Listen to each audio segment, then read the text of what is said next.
Welcome to the Digitally Dreaming Off the Ground podcast. I'm joined today by West Texas Warbirds Lone Star League indoor football champion. Wyoming is it Cowboys or Wyoming? Wyoming Mustangs. Wyoming Mustangs and Mustang. Yeah, and Wyoming Mustangs defensive lineman, the one, the only Bobby McBride. Bobby, how you doing today? We'll talk to this year. I'm actually playing running back, fullback. Okay. I played D-line at Wyoming. Right. So you're running back, fullback, but then I think I saw that you were also lined up on D-line a few times, right? Yeah. Those was like the photos. You see how I gave you some photos and you collaged it just so those was the photos I had from last season rather than me pull a photo from, college ball and be playing offense, so. Perfect. Sounds good. All right, so we'll go ahead and get started, and we'll start off with your early life. So kind of talk to me about your early life, your upbringing. Obviously, I think you're born and raised in New York. So kind of talk to me about kind of your early life. Talk to me about football. Was football your first love, or how did you get into it? Football was my first love, but I also love basketball. I enjoyed basketball as well. I played high school ball. I played middle school ball.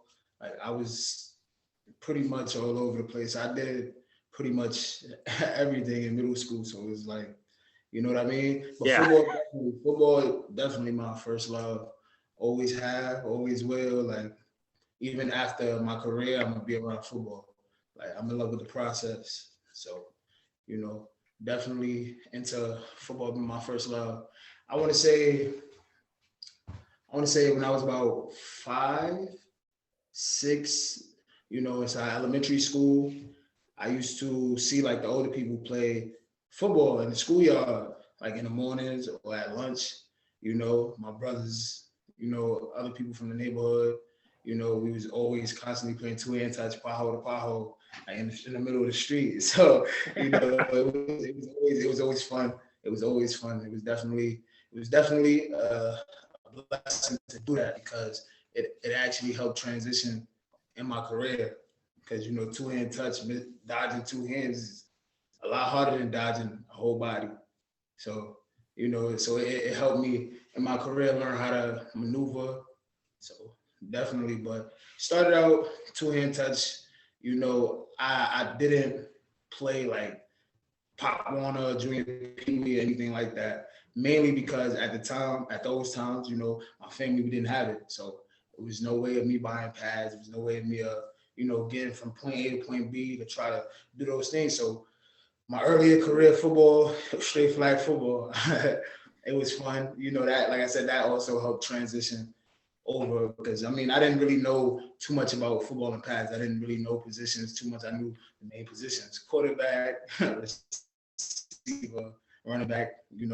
I didn't know it was corner and safety or linebacker at the time, but those are, basically 7-on-7 or 10-on-10 or, you know what I mean? So I didn't know too much about, football early on in my career because I never really got to get into that setting.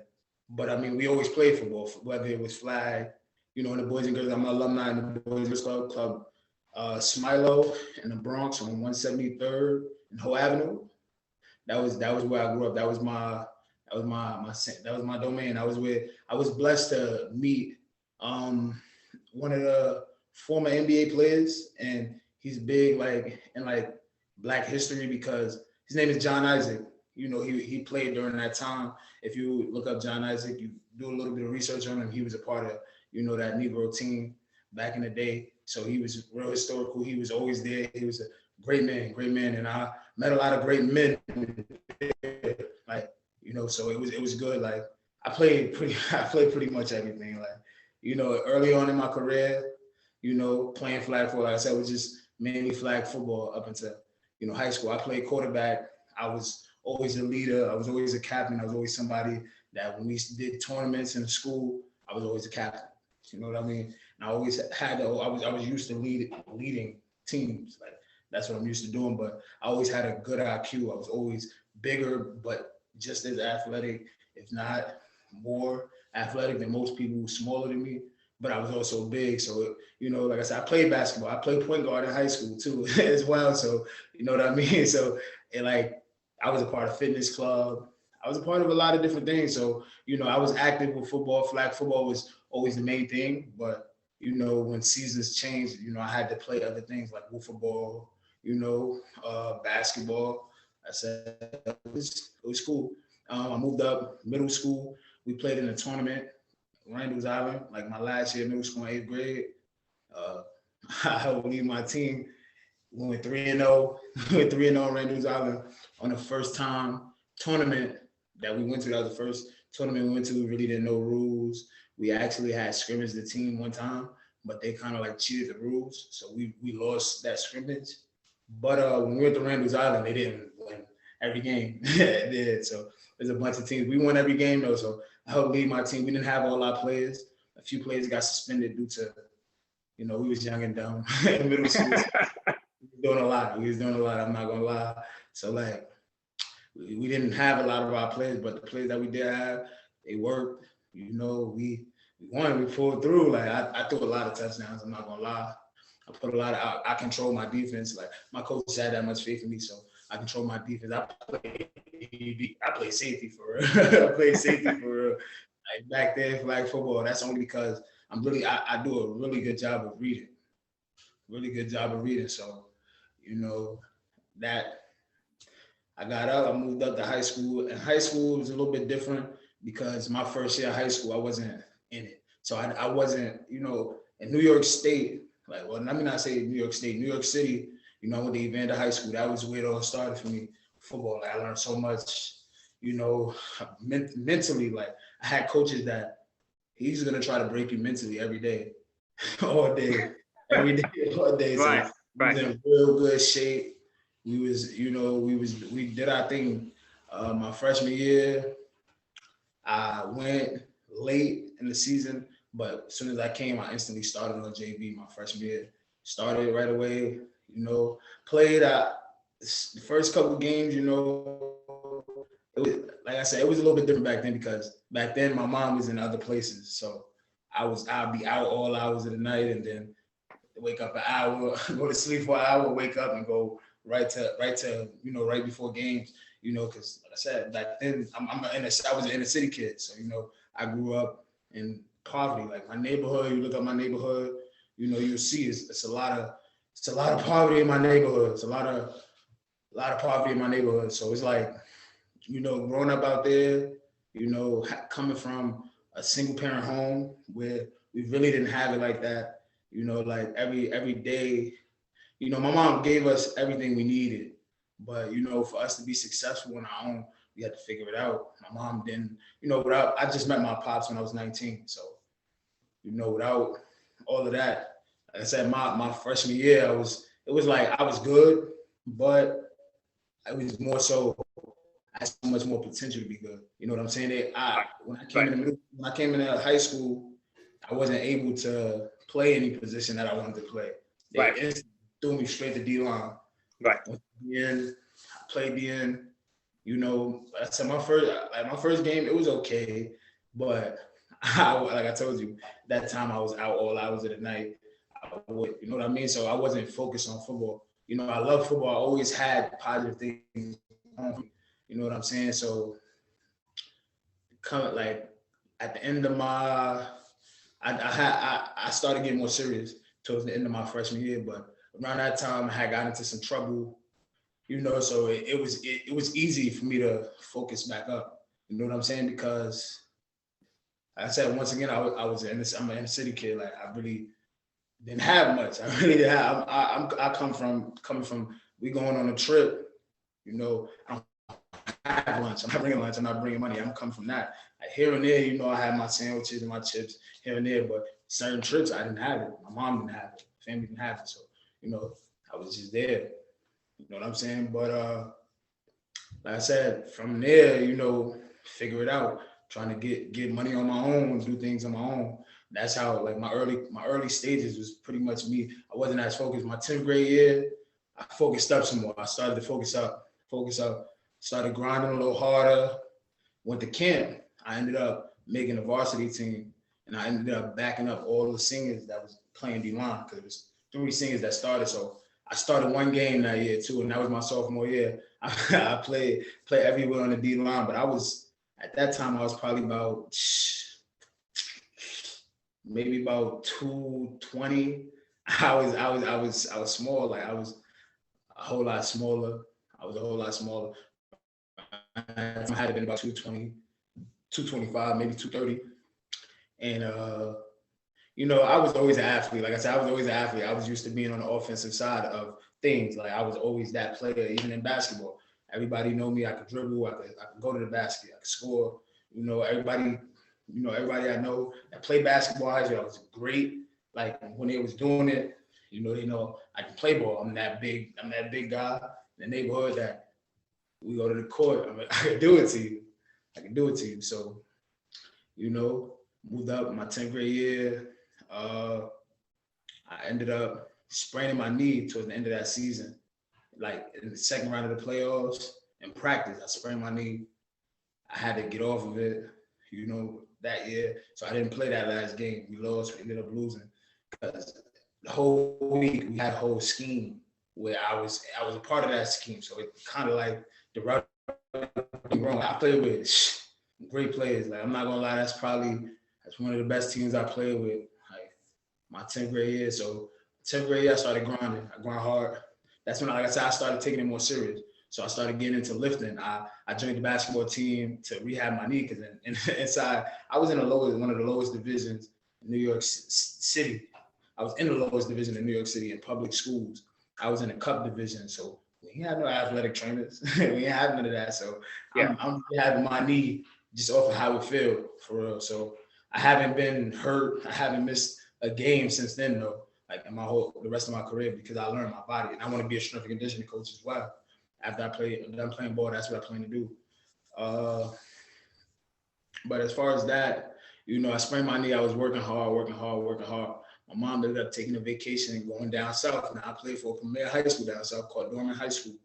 I went down there like my junior year. I couldn't get into school right away, so I couldn't get to football right away because I had to wait for my shot records to come back from school. And they didn't come to school until September. It took a whole month to get that. I had to wait to get my physical. I had to wait for a lot of things. So that I missed basically the whole season my junior year. I came maybe like the last 2 games. They put me on JV to see what I can do. But they instantly put me on at D tackle. I was like 240. Like at D tackle in high school. I didn't really, like I said, this is my first time really like playing in pads around this time. So it was like, I had a lot to learn. I had so much to learn. I didn't never really win any accolades. I mean, I had defensive player of the week. The whole D line I played with, there was some dogs. So like we was bullying one of the teams that was ranked nationally at the time. They played Allen in Texas. They lost by 3, but they running back, he played in the league as well. He went to Wake Forest, Matt Coburn. I played with JJ Arcega-Whiteside too. That's my dog. The one that played for the Eagles. But at that time, I was still learning, so I never really won any accolades. I won Defensive Player of the Week.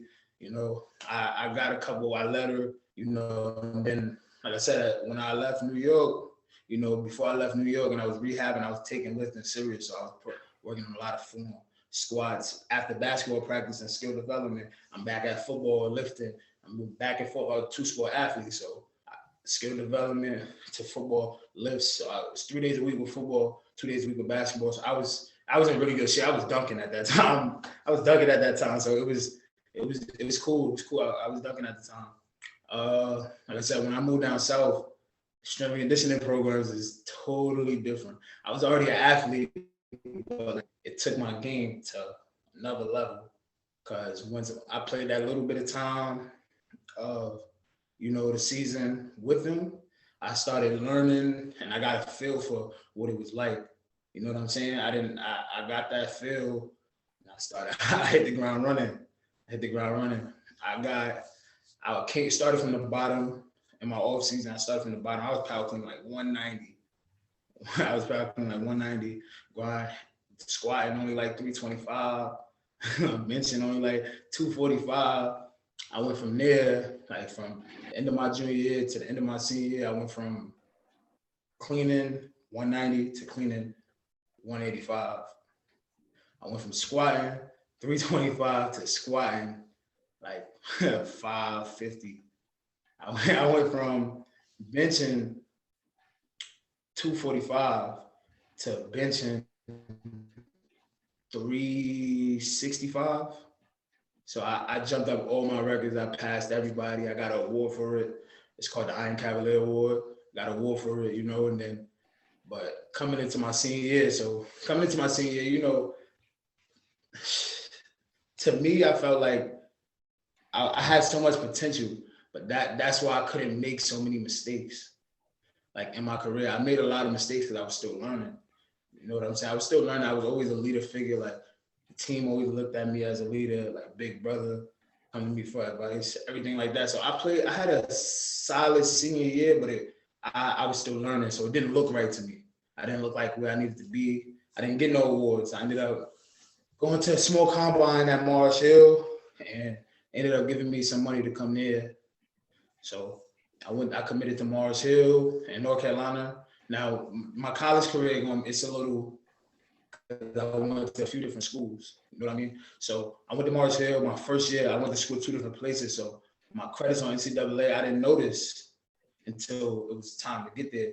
I didn't notice. So my credits, like it's trimesters in the city and it's double semesters in South Carolina. So that they half my credits on NCAA. I was like 0.34 credits off. And it hurt me. It hurt me because I really wanted to get out there and expose like all the things I was learning. I was studying Aaron Donald heavy at the time. I was really working really hard. Like I was working tirelessly. My day, I had 3 workouts a day. I was working hard, really hard. And then for me not to be able to play, brought a couple tears to my eyes. And in my mind, I was just like within those 2-3 days, I was like, I could dwell on it, or I could work. So my whole first year of college, I grind real hard. I jumped up 40 pounds in all my lifts. I went from 5'2" 40 to 4'8" 40. My 5'10" 5 shuttle, I went down to like the lowest I ran was a 3'8", but a consistent basis on a 5'10" 5. I was 275 at the time, so I had nothing. All I did was work, school, workouts, work, school, workouts, or workouts, school, work, and it was just constant. This is all I did. I didn't go. My first year of college, I didn't go out. I only went to like 2 parties my first year of college, so I really was focused on being better than I was the year before. That was my main focus. So, you know, coming into that part, you know, I ended up coming and getting redshirted. I played behind somebody I played in the league though too as well. There was a few other great guys that could have went to the league too as well. So I was at school that played D1s. Like I was at a school that, you know, they're a powerhouse school in the SAC conference. You know what I'm saying? So I got redshirted. Money issues came about, so I had to leave. I took a semester off. I trained. I cut about 40 pounds. I wanted to play offense. That was my focus. I never got the opportunity to play offense. So I went to Bluefield. They gave me an opportunity, they gave me a scholarship. I was working. They moved me back to DN. I was playing tackle. They moved me back to DN. I played DN. I had a pretty good freshman year. Like, I'm not going to lie. I had a real good freshman year. I didn't make all conference, but I had a real good freshman year. And at the time, so much going on. I had to fend for I was fending for myself. Like I didn't really have no help in college. Like me coming into college, I had to get my own money. So that means I had to go through all the football and work. I had to go through all the football and work because the only way I was going to be able to leave the school when I needed to leave the school is if I had the money. The only way I was going to be able to eat if I needed to eat is if I had the money. Like my family really ain't have it. If I would take from my family, I'm taking from something they need. So, but long story short, I took that semester off. I went to Bluefield. I had a good season. Money issues. I went back into money issues. It was deep money issues. And then my mom was real sick at the time. So I ended up creating an opportunity for myself to get an opportunity on offense. I left a scholarship. I went to Hudson Valley Community College. That's where I moved to fullback. But in that offense, I was not really like a fullback. I was like an H, but I played more in the slot. So I was able to run. I was able to expose everything I needed to expose in the spring for them to have enough faith in me to do the things that I was doing. Now, granted, from jump, I was the only person that had a starting spot. From jump, I knew I wasn't getting cut. From jump, I was the captain. I represented the team in the Student Athletic Leadership Association at Hudson Valley. I was the one that represented the team. Like I was captain. I was, you know what I mean? So I was already put in that position. I couldn't make mistakes. That's where I feel like in JUCO, I was supposed to be a JUCO top 100 player. I believe, like, how the beginning of my season went, it was phenomenal. Like, I was getting the catches I needed. I was in space catching balls. Some passes was overthrown, but I said I'm not going to complain about it because, I just try to do my part, do it the best way I can. And I just felt like over time my office was changing. They wanted me to do a lot. In that off season, I worked so hard, but I didn't work the way I needed to work. Like as far as every aspect, it was a lot of things that was out of my control. I was in bad living situations, so it was bad the whole 9 yards. So I worked hard though. I did a lot of conditioning. So I came in shape. It wasn't like I didn't come in shape. I came in good shape. I just didn't lift the way I needed to. But I had a good season. I ended up getting offers from a couple of different schools coming out of JUCO. I ended up committing to the Cumberlands, University of Cumberlands. I went there. I felt out of place there. It was just like, everybody was cool. Like some of the coaches I really vibed well with. I was outlifting everybody for real. Conditioning was cool. I was athletic. They liked what they seen. I felt like if I would have stayed, I would have started. But it was one of them things where, coaches don't really care. In my opinion, like this is just my opinion, my personal experience. I have friends that came in that I had met, like my roommate came in with me. He quit football. He was going to start at tackle. He quit. Another receiver I came in with, I don't know if he would have started. He quit. They had a history of players quitting. And then on top of that, they was recruiting 210 players. 210 players. So y'all telling me y'all just because a lot of other teams in the conference is recruiting these players, y'all recruit them too just to get them there and ruin their careers. And I don't want to play for a coach like that. It's bigger than that because I want to coach. I want to play for a coach, that's really going to appreciate their players, really going to look out for their players. So that was one of the things I left there. I ended up going to Bethany College in Kansas. I went down there. I played the season. I was doing good. I was doing good, don't get me wrong, but it was like, opportunities was real slim there for me. I was playing and everything. I was relevant. I was in the conversation. I was good. I felt like if I would have stayed over time, I might have gotten the reps that I wanted to, but time was ticking. I was ticking. So it was either I waste the rest of the season or I prepare for the next thing. Right. Because at Bethany College, it was more so like I didn't really get the opportunity in camp. I want to play. I want to play. I come to you. I ask for help. I do everything that I need. I really want to understand and learn to make sure I'm good. And I had to learn 2 positions. So I was always in one meeting room and not in the other. So I needed that help. And when I asked for that help, I wasn't getting that help. They was trying to make me, I was learning it on my own, but if I have questions for you, I need to come and be able to talk to you about everything I need to talk to you about. So I understand my part on both parts. You know what I'm saying? I was playing tight end and I was playing fullback. It wasn't an H there. So tight ends is in a room with the receivers. I'm in fullbacks and running backs in the room with the offensive line. So I'm really I'm learning the fullback stuff, but y'all want me to play this position too. So now I say after the first game, I learned the offense. Boom. I had it. Now I'm asking for a little more because now they're starting to install just a little bit more for certain weeks, things like that. I'm doing my thing. All my assignments, every rep I get, I'm making the most of it. I'm doing my job. Every week we come back, my assignment's done. I'm getting A+ on my assignments. I'm on every play. And then, you know what I mean? Ended up doing that. And I ask each week, I'm like, you know, what could I do to get more involved with the offense? You know, I'm making an effort to really show like I want to be here. I really want to be involved. I really, you know, and they selling me dreams basically like, oh, we was just talking about you. We was talking about giving you more reps here, there. And I'm in the room with the head coach, you know, receiver coach. We in there, we talking. I'm in there. Y'all telling me this. So now this is what I want to expect this because I'm a man of my word. I want you to be a man of your word. And you know what I mean? It wasn't happening. After week 4, I was just like, you know, I'm standing bad enough as it is. I'm not with the practice. I'm not practicing with practice squad because they say they need me over here. So now I'm just standing in practice.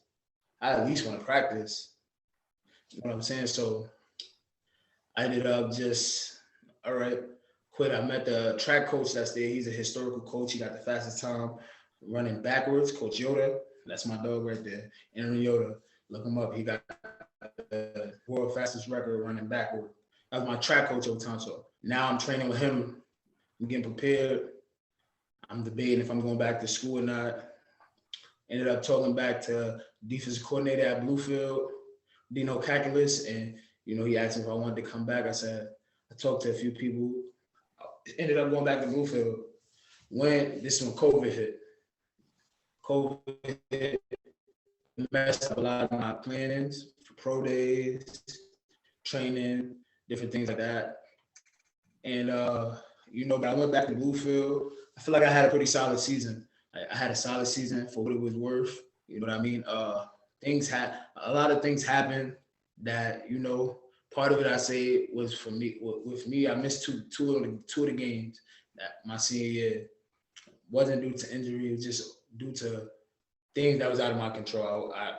You know what I mean? So I left it at there, and then I decided to go to West Texas. West Texas, I came in, I did my thing. I started off gate. I was going to start. I knew that was going to happen. Once I first came, I didn't know what to expect at West Texas because this is pro ball now. We're moving on. Regardless, I get paid a check to play this game as pro. So, you know that. Stop right there. Talk to me about how you got into West Texas. How did you get to get into Arena Bowl? Talk to me about that, and we'll go from there. All right. Cool. How I got to West Texas? Actually, coming out of college, I was emailing. I was active. Right. Reaching out and seeing exactly. Right. Yeah. Go ahead. I was in every DM. I was pushing for every email, everything. I had a couple of offers to go play at a few different places. I also had an offer to go to Spain and play in Spain too as well. Right. I ended up, you know, it's COVID, during COVID. So I had to make the decision. I said I talked to Coach Gabe. That's my dog. I love Coach Gabe. Coach Gabe, baby. Yes, sir. That's my dog. He, you know, we was talking, you know, he had some plans for me. I was going to play a little offense, play defense. You know, that was the plans. But, you know, once we got there, things changed. We had a really good receiving coach. We had Tim on there yesterday. You know, I tuned into that too. But like we had a good offense. There was nothing that needed to be changed. So, you know what I mean? I stuck with defense. You know, instantly I was a standout. And I was even told there, like, you know, I'm not pushing this on you. This is by Coach Spank. Tim talked about him too. He said, you know, I'm not pushing this on you, anything like that, but, you know, they feed off you, like my D-line, they feed off you, like, you know, and I've been noticing he felt like that practice, he felt like I didn't go as hard as I normally did, but this is the beginning of camp. I was hurt a lot. I wasn't hurt, but I was just like, I was tired at that point. We were nonstop all day. All day we moving around, conditioning, everything. I passed the conditioning test. I was good with that. You know, everything conditioning was good with that. It's just after days of I didn't lose no one-on-ones. I didn't lose none of any of those. I didn't lose anything until like a vet came that I'm playing with. My boy Wandell. I lost my first battle to him, and that was like day 4 or 5. But I was doing my thing. I said I instantly became a standout there. You know, I didn't get as recognized in my opinion, but I felt I didn't make enough plays. I disrupted the quarterback a lot. I helped our defense score a lot. I forced some fumbles. I forced the quarterback to run out a lot. I was always in the backfield. You know what I mean? And it showed because I started getting double team. Slot protection, double team, tackle coming over, double team. AD number 99 on the Bluefield Rams, except he's number 96, right? That's what we're talking about right here, right? Mr. Bobby McBride. I was 96 on the Rams. Sorry, like this, right? Yeah. Talk to me, baby. I go. Yeah, like, I mean, I really didn't pick number 9. It kind of picked me. Right. Like, I didn't ask for it. You know, I said, I just want to play ball for real. I wanted number 44, but Tim got number 44. I wore 44 inside Jugo. That was like the number that I felt like that stuck with me. But he gonna see who the real 44 is this year.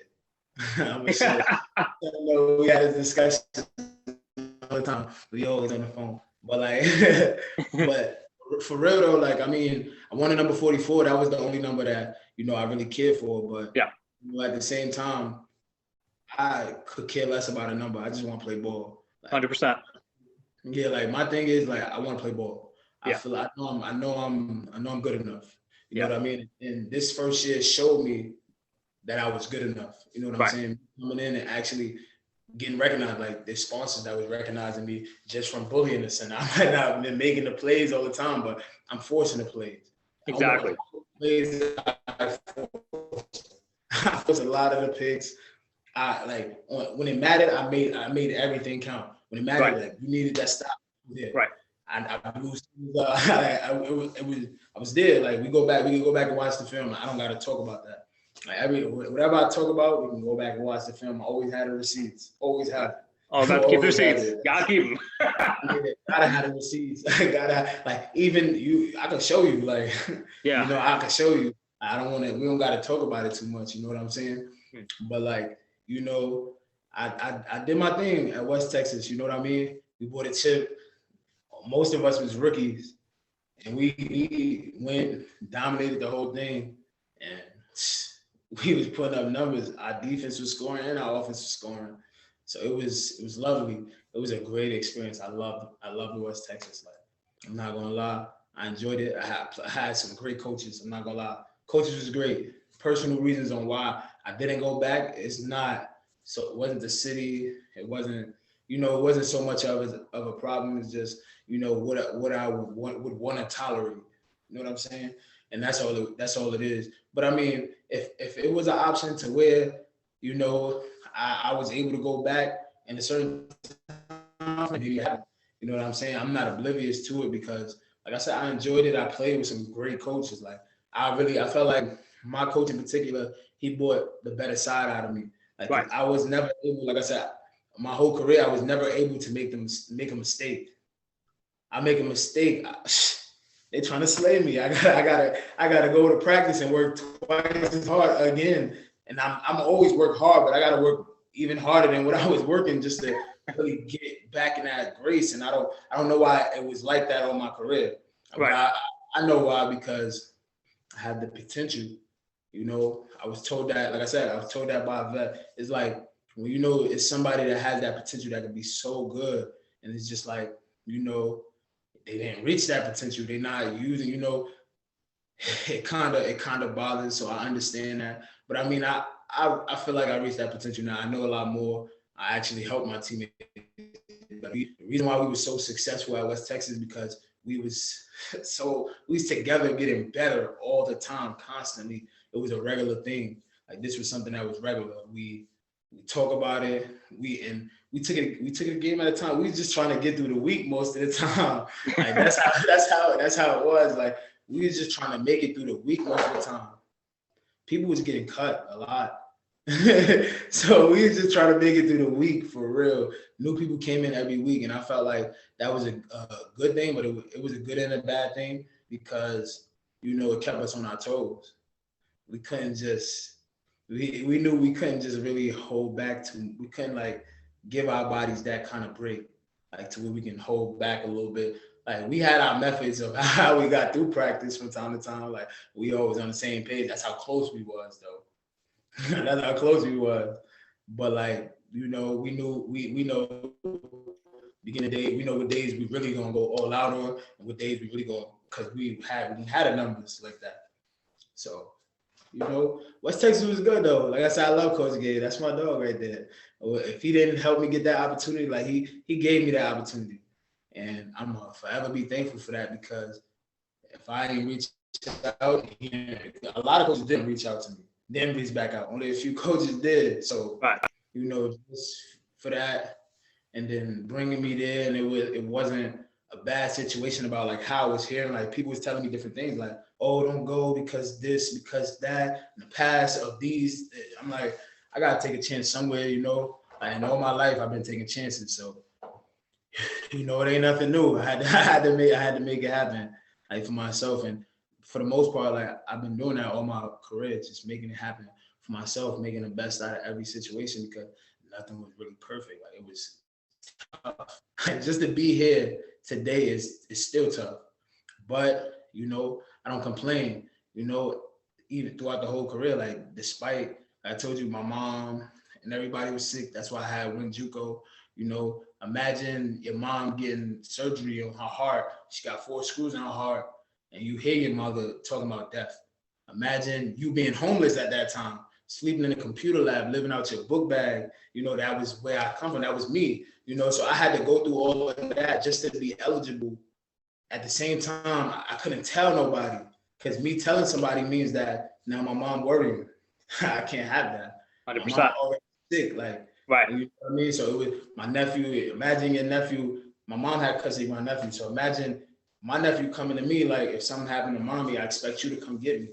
So I had to go. That was my plans, to go JUCO, give me another opportunity to rebrand myself as far as playing offense, as well as they gave me an opportunity to create other opportunities like for myself. And then I'll have a degree just in case, so I didn't waste my time in college. You know what I'm saying? So I'm glad that everything turned out better, you know, as far as with that situation. But it, you know, tough. I was working till 1 a.m. like camp. I worked all 2 weeks, the whole 2 weeks of camp, 7 to 7 football, 8 to 1 work. And I'm sleeping on a single couch with my feet kicked up, uncomfortable. But that was 3 hours of sleep. Back at it again, 2 weeks straight, just a cycle. Like I was tired, don't get me wrong, but I had to work hard. You know what I'm saying? Like, and I seen a lot of people leave when situations like that hit the fan, like when they truly became homeless. Because once I truly became homeless, like nobody knew. I was in a computer lab. Good thing Hudson Valley had a computer lab 24 hours. So that's where I was sending most of my film out. I graduated with 303 GPA throughout all that. So, you know, it was cool. It was cool. You know, the journey kept going. A lot of difficult tasks, situations on that journey. But, you know, I got through though. That's the good part. You know what I mean? I don't want it to be sad. I got through. It was tough times, but you know that I had some good things came out of it. I learned a lot just about myself, about my character. You know, I learned to control what I can. That was the biggest thing, just controlling what I can in them situations. Like that was like one of the biggest things. Control what I can. I can't get mad over something I can't control. I can't be emotional over something I can't control. So, you know, and I took that with me and continued. So 100%. So obviously, you know, you kind of touched upon a lot of things there, right? You talked about kind of like, you know, the fact you had to come up homeless. My college coach, Coach Keith Williams, who's now the offensive coordinator of the Baltimore Ravens, when I had him on the show a year and a half ago, he also went through the same experience when he was trying to coach at San Jose State. He was basically living out of his car and also using the locker rooms to basically do showers, you know, before practices and game days, right? And obviously, you know, it was something that helped mold him. And you obviously, it sounds like you had to mature so much, like much more rapidly than the average, you know, 18, 19-year-old, because of the fact that your mother was sick and you had to raise your kid.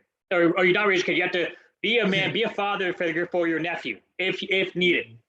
So tell me, because when I went to JUCO, my experience was was different. It's different and similar in the sense, kind of like with you. I didn't get to play in high school because I didn't take my first 2 years of high school seriously. My grades struggled; they suffered, right? So basically, by the time it was my senior year, I wanted to play. The coach said you could try out, but like I basically like I didn't spend any time conditioning.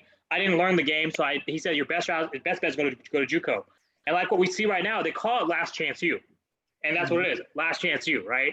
Your last opportunity to kind of get there. Not because you had the talent at one point. You're talented enough. And like you said, you were recruited heavily, right? By very many schools at one point throughout your high school career. But certain pitfalls in your personal life. In high school, I didn't have that lavish in high school, like to get recruited. I had to, like, right. I took my one opportunity and I ran with it because, you know, that was like my first year, like that my junior year of high school. So I moved down south, and football was just so much more glamorous. It was lovely. I loved it. 100%. I went to a red carpet high school. Went to a red carpet high school with, they got the second best weight room in South Carolina competing with colleges. They got a full weight room in a basketball gym arena. Yeah. Like 4 football fields. Yeah. So like, you know what I mean? Jumbotron and everything on it. So it was just glamorous, and I seen people sign the schools, and I'm like, that's gonna be me next year. Made it happen. So you know what I mean? I didn't have much support on signing day. Like nobody came to my signing day. So which is fine. It's fine because at the end of the day, you proved to yourself you could do it. Yeah. When you signed your name on paper, that was you proving yourself you could do it. You know? Nobody, like, for a long time, nobody really believed in my career. Like, right. I'm not gonna say, let me not say that, because I'm not gonna say like my family didn't believe in my career, but you know, y'all wasn't investing in the time of the things that I needed for me to be successful. Y'all wasn't investing in time to come to them games. I might have had, out of all the games I played, 2 games out of my whole high school career, my mom came. 2 games. Yeah. So, you know, just think about that. And then, you know, and like later on. What's up? Give me 1 second, I'll be right back. You're saying about your mom? Yeah. I forgot where I ended. No, basically you were talking about kind of, you know, how people didn't support you, but people did support you because they didn't come to your signing day. You didn't want to say that you didn't have anyone in your corner, but you're basically kind of elaborating on that. Yeah.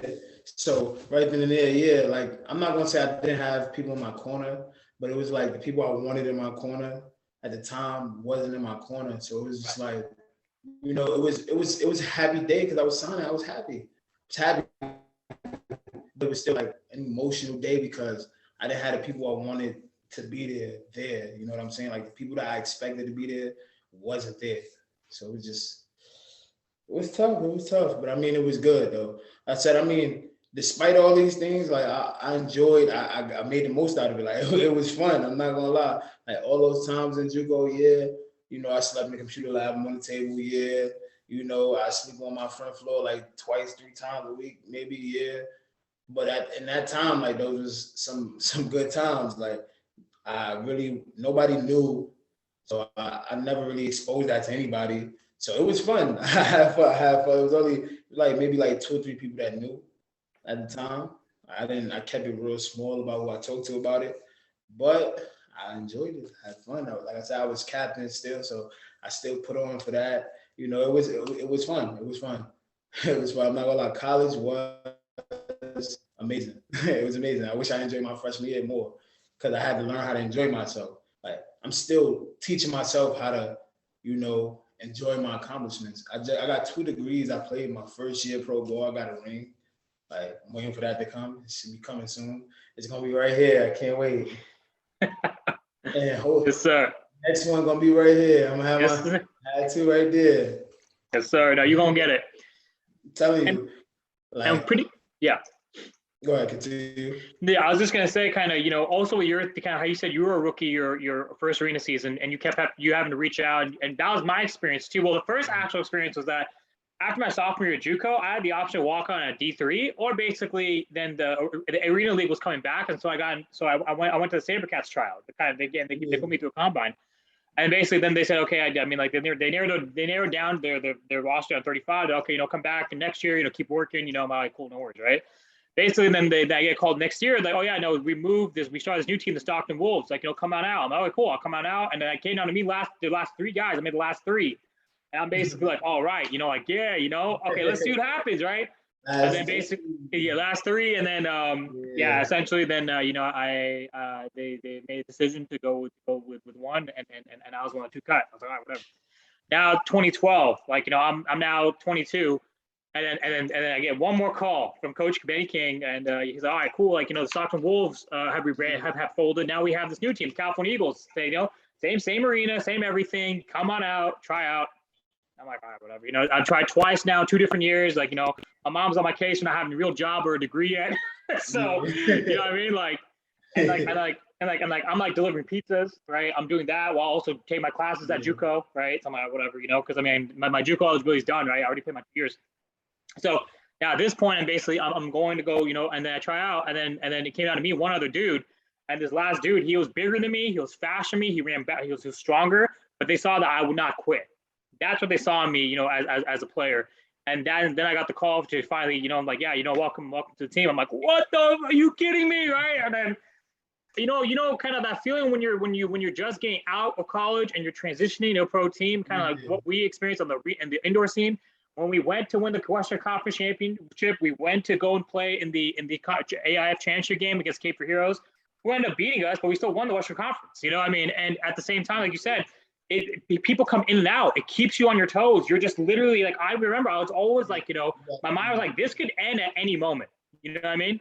Because the fact that, going, because like with JUCO too, like for kind of with me, I mean, I'm not sure about you, but for me, every single year there was a new team. It was new transfers coming in, new sophomores. You know what I mean? I was in JUCO for 1 year because I played one season at Bluefield, so I was only in JUCO for 1 year.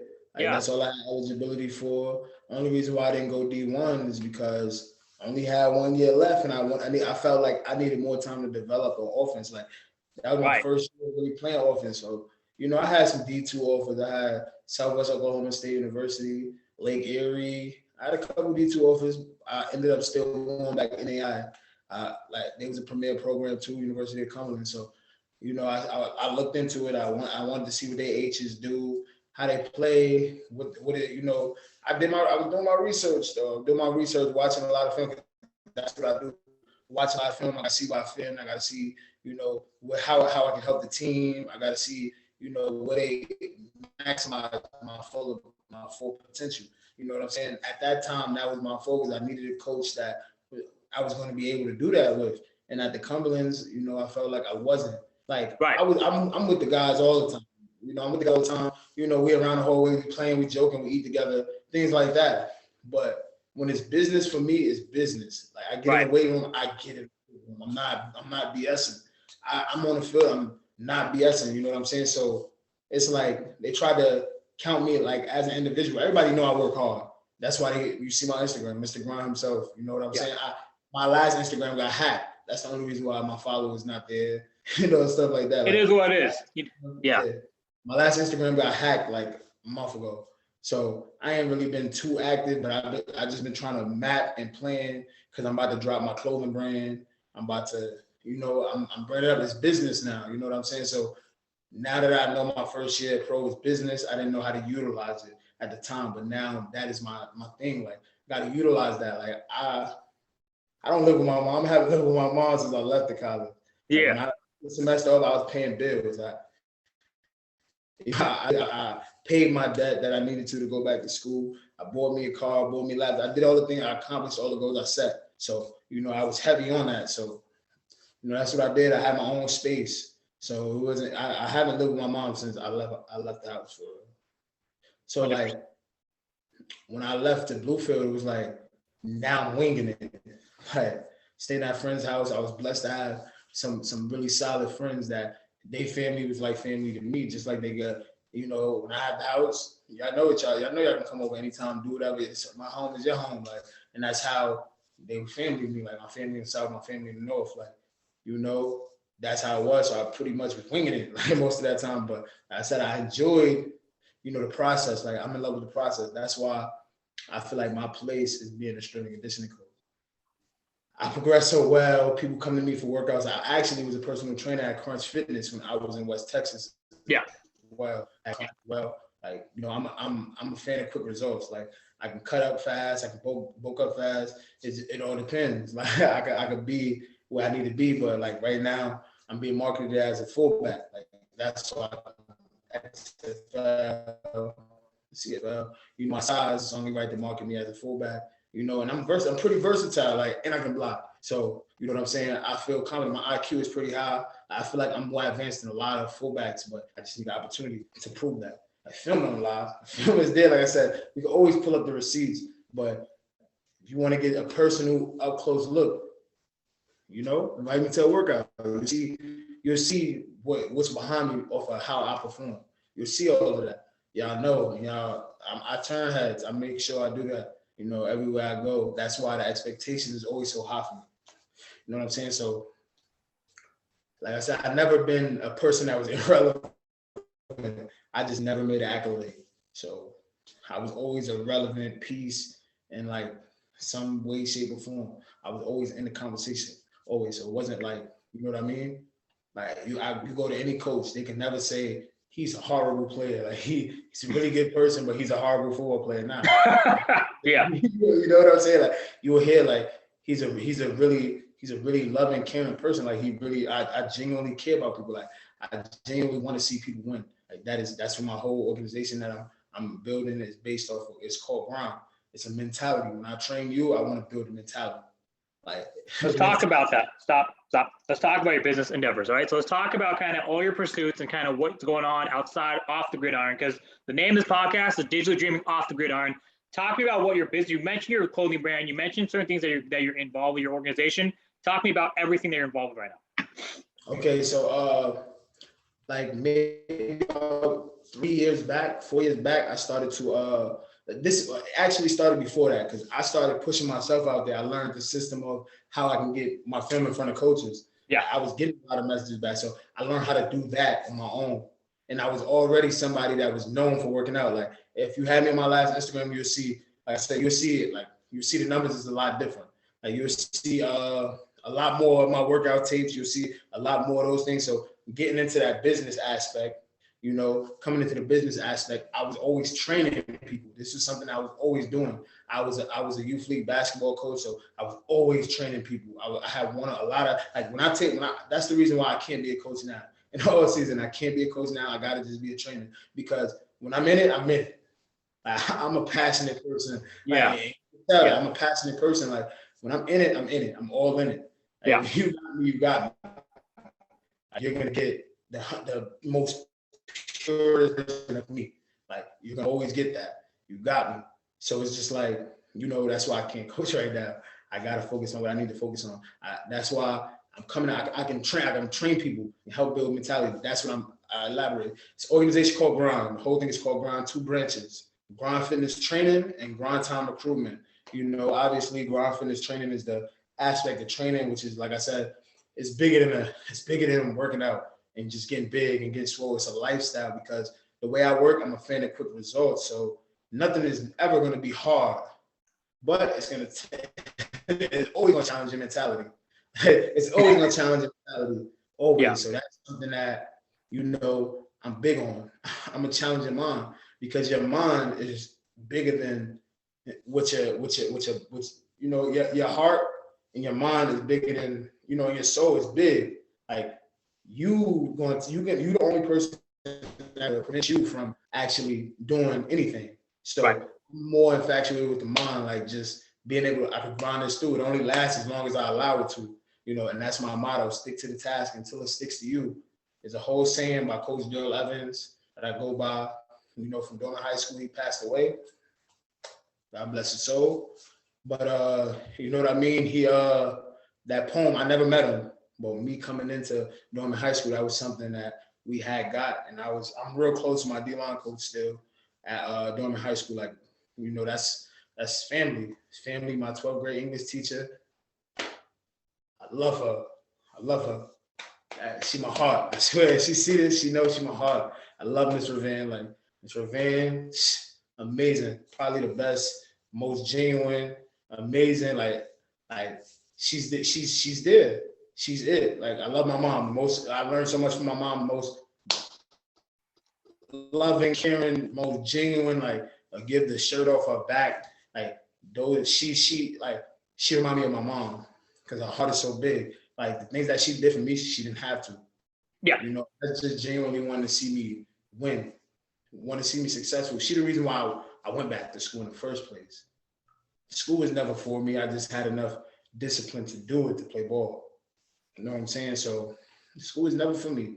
School is never for me. I'm not gonna lie. I got better over time and it became easy. I learned how to maneuver. School is never for me. Never for me. Yeah. I promise you, it's never for me. But you know, school had its benefits. I learned a lot. I learned what I really like, what I'm into. Like I love poetry. But I'm a little off topic. Let me go back to the business aspect. Like I said, grind, fitness training. You know, that's the training aspect. I train athletes. Like I'm about to drop a whole lot more content, dropping big chest days, different things like that. I already dropped some things. You know, I already had meal plans, workout preps. I have like for when I'm done, I have like letters that I'm already going to be sending out to certain organizations that you know I wanna be a part of, like to work with, to really help. You know, also, you know, I'm real credited. I got offered coaching jobs already. You know, I got offered jobs in middle school, and that's offer people just know me, my character, like people like. I have a lot of connections, you know, within reason. I have a lot of connections, that there's a lot of people that are really help make it happen. You know what I'm saying? But as far as that fitness side, that's the fitness side. You know, that's all training. It's all about building that mentality. And then you got the spin-off side to it is grind time recruitment, which is for to high school kids coming out of high school, like people that's trying to get back to college, like and play football. You know, it's for those people, you know, in particular. So, you know, it's to get your film out in all 50 states because you know it's so many schools. It's a home for everybody. Like, and this is what I learned on my journey. Like, everywhere is not home. That brings me back to me going back to Bluefield. Like, I probably should have stayed at Bluefield, but I was going through a lot of financial hardships. My mom, everything. It was a lot going on. So I had to do what I had to do at the moment. You know what I'm saying? At the moment, I had to do what I had to do as a man. You know, like as a man being on his own, I had to, you know what I'm saying? I had to make that decision. But as far as that, like I probably should have stayed at Bluefield. Like I was going to start for 3 years.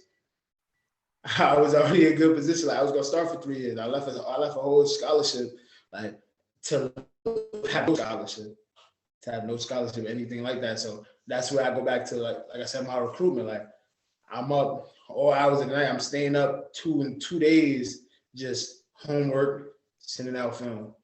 So, you know, that's where I got grind time recruitment from. You know, I know the system. A lot of people don't know where to get started. You know, and that's 80% of the problem. Yeah. Where to get started. If people don't know how to get started, they're never going to get started. So, you know what I'm saying? That's why I fall in. Yeah. There you go. So, invest in yourself. You know what I'm saying? Like what you're doing to get noticed. Like invest in yourself. It all starts. But my thing is, I'm not trying to break nobody's pockets. I'm not trying to do anything like that. Like with this business, even with training, because I don't want to. Like a good trainer is not going to want to keep you for long. I want to prep you properly, teach you what you need to know about your body, because that's my specialty. Exercise science degree. I'm gonna teach you what you like, the cycles you like, different things like that. Teach you how to take care of your body, how to recover your body, how to strengthen, make yourself more flexible, stable, things like that. Create that base. But my goal is after 3 months of training, I don't want you as my client. I want you can work out around me, work out with me. You have questions, you know, I'm always here, but I want you to really learn how to take care of your body because I had to learn my body. And, you know, any nick or bruise or, you know, if I ever got hurt, I know where the wrong at. I know my body, so I'm real skeptical about the moves that I make. I'm real strategic about that. That's why, you know, that's another reason why I guess, you know, I feel like I'm a valuable piece because I'm so versatile. real critical about my movement. Real critical. If I make the wrong move or take the wrong step, I already know. It throws me off. It just throws me off a little bit. You know what I mean? Those are the things, that I feel, confident to say. As far as with the recruitment, like I said, I just know how it works now. I know how it works. So it's like, I know how to get to the, I know how to get to the contacts. I know how to get to them. And I feel like that's my calling. My calling is to help the youth. My goal is, I play ball now. I feel like I'm good enough to play on a higher level. I ain't never get the accolades, but I be frying people that's on them levels. Like it's right.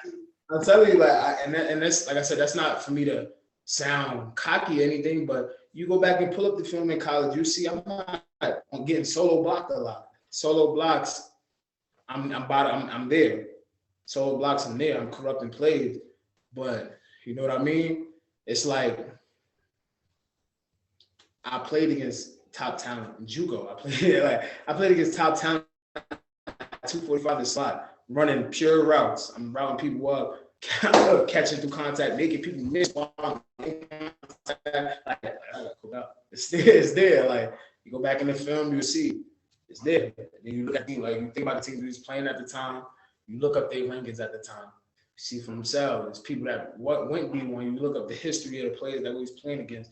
You see those things. You know what I'm saying? So, yeah, I played against top talent. I played with top talent in high school, college. Like, I seen it all. But football is football. A dog gonna be a dog. It's either you float or drown. And the one thing about me is I ain't about to drown. Yes, sir. I love that. A dog finna be a dog. If we float or drown, call me Bob. Sure as hell, ain't gonna drown, boy. I'm trying to tell you. Like, football is football, and that's the one thing. Like, I talk to all the people in college. I see. I'm in my workout room right now. You see. Yeah. You see a little bit of blue field. Look Yes, at my sir. dorm. This my weight room, like my little weight room in the house. Yeah. See my Warbirds, my first year of high school, Mars Hill. There we go. Yeah. Workout room. I had to build this during quarantine because in New York, no gyms was open. Like, absolutely. Right. Yeah. And that's what I ended up doing. Piece by piece. Then me and my shorty ended up moving. She moved when I went back to Bluefield, and 2-bedroom created this opportunity for me to have a little workout room. Now we both use the room to work out. So awesome. It's good. But it was a lot. It was a lot. College, it was a lot of ups and downs, a lot of mixed emotions. Like, I feel like I went through every emotion with this game, and I come back to the recruitment side, and now it's the emotions, at first I didn't know how to start, but I figured it out. How many people gonna figure it out? I'm gonna stick to the task. Like I said, like the same Coach Dal Evans during high school. I'm gonna always go back to that and refer because the whole poem is something that stuck. I know the whole poem still to this day. I ain't see that poem since 2013, 2013, 2014. So I still know I knew the poem from John. After I read it, it says stick to the task until it sticks to you. Beginners are many, enders are few. Honor, glory, power, and praise. Always go to the one who stays. Stick to the task until it sticks to you. Bend with it, sweat with it, smile with it too. For at the bend, sweat, smile, come lifetime victory after a while. So, it can't rain forever. So, I stick to the task, keep the main thing, keep it that way. Because once you confuse it with something else, that's where you're messing up. So, like I said, I feel like that's my calling though. It's with the youths. That's why, a lot of my trainings with you. I already, me and one of my friends, his name is Brian McCaffrey. He works, he's a youth advocate. He's a youth advocate, and he worked with youths on probation, 19 and under, and he does a really good job. He's really good at what he do. Really good at what he do. Like, other organizations want him, different things like that. We did an event, a rolling arcade event this past summer for the kids, you know, just to get back before school gets started, you know, throwing stuff on the grill. You know, we do events. I'm actually right now planning an event for the summer, mapping out here now that I'm planning, you know, with the youth. Like I said, I'm heavy on the youth, like big on the youth. I love from the youth. Like I can help the youth all day long, like all day long. Like right now, I'm actually working with a kid in middle school out here in Albany, New York, and I'm actually going to prep him the whole way through, get him recruited. I'm also helping a few others get recruited now as well. So you like over time you start seeing posts about that, start seeing different posts about all that. You know, if it's in my bio, my workout page in my bio. You know, you can look at that. It's not much up there right now, but you know, I do have, you know, some base training for like athletes right now. I'm about to come out with one of the days, big chest day. I'm about to have one of my proteges, like he's smaller, he got a little bigger now. Yes, sir. A little bigger now. So, you know, I'm gonna show off a little bit of that. I'm gonna train with him, you know, that we've been doing, you know, some of the routines we've been doing, warm-ups, all different type of things. I'm gonna drop a video of that, you know, hoping when I go to Wyoming, I really take off because I plan to be really active in the community. Plan on being really active in the community out there as well. Pushing my brand, which is called Grind. That's the brand. Brand is Grind, but I have a spinoff to it called Tough Cookie, and it's gonna be a good baby. It's gonna be a good spinoff. It's gonna be a good spinoff into that brand, but everything falls under Grind. Yeah, you know what I'm saying. So, I got you. Yeah, so grind fitness. What was the other one? It was grind time, grind fitness. Is that right? Grind fitness training and grind time recruitment. Okay, so grind time recruitment, grind fitness training, and then and Tough Cookie as subsidiary of that. And then okay, cool. And then you also got the workout man, and you also got your organization for helping out. Yeah. You know, you're working with your friend who works with the youth on probation, so you're kind of giving that aspect of giving back. We do youth events together. Yeah. I think he have done some alone because I've been away. You know yeah. what I'm saying? Even when I graduated in May, I had 2 weeks before I had to go to West Texas. Yeah. Coming right from off of a season, having to prepare for another season in 2 weeks, but I still passed the conditioning test. So that means I was baby. You gotta stay ready. You gotta stay ready. Yeah. Stay ready so I get ready. But I mean, I trained kind of hard in 2 weeks. Like in 2 weeks, I trained hard. Had like 2 or 3 days. I was doing a lot of conditioning, running outside a lot. So I mean, worked itself out. And I was in West Texas. I was playing those. I was 292, 17.5% body fat. I was felt good out there. I ain't gonna lie. Yes, sir. Felt good. I felt unstoppable. I'm not gonna lie. But unstoppable. Like I said, you know, we won the war a lot. I was winning a lot of my battles too, though. I corrupted a lot of plays. Corrupted a lot of plays for sure. Forced a few fumbles or forget offs. It was cool. It was cool. I enjoyed it though. My first experience playing pro, I didn't think it was gonna be like this. Like, cause we had an NFL player.